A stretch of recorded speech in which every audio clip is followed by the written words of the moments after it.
দর্শক, আজকে আমি আপনাদেরকে একটি বিরল জিনিস দেখাবো, যা দেখে আপনি রীতিমতো অবাক হবেন। কাদামাটি দিয়ে একটা সময় মানুষ এই চাক ঘুরিয়ে মাটির তৈজসপত্র তৈরি করত।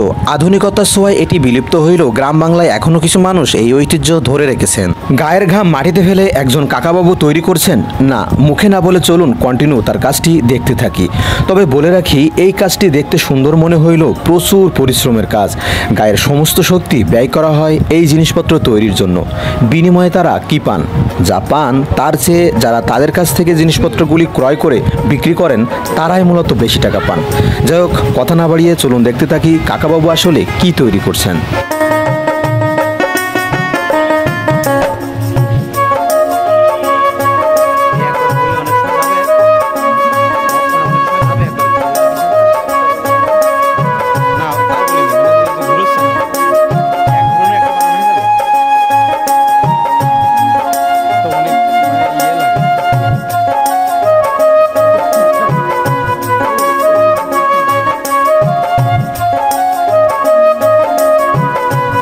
দর্শক, আমরা দেখতে পাচ্ছি কাকাবাবু একটি ভাঁড়ের আদলে কিছু তৈরি করছেন। তবে এটা শেষ না হওয়া পর্যন্ত বোঝা যাবে না এটি আসলে কিসের ভাঁড়। এটি হইতে পারে তাল গাছে পাতার জন্য ছোট ভাঁড়, কিংবা এটা হইতে পারে খেজুর গাছের রস সংগ্রহ করার জন্য আরেকটু বড় ভাঁড়।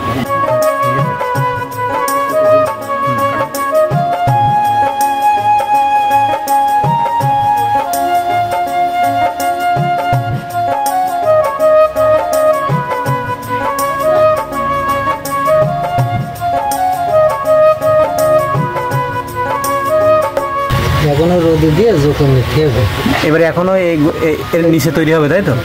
এই রোদে দিয়ে যখন নিয়ে ওই যে রুটির মতো বানাই না, বানাই এর সাথে জোড়া দিতে হবে। দর্শক, ভাঁড় বানানো শেষ হইলে এই চুলার ভিতরে ভাঁড়গুলো আগুনে দেওয়া হয়। তারপরে তৈরি হয় এরকম সুন্দর ভাঁড়, যা দিয়ে তালের রস কিংবা খেজুরের রস সংগ্রহ করা হয়। দর্শক, বৈদ্যুতিক যন্ত্র দিয়ে তৈরি করা হচ্ছে আরেকটি মাটির তৈজসপত্র। তো চলুন শেষ পর্যন্ত দেখতে থাকি এটি আসলে কি জিনিস তৈরি হচ্ছে।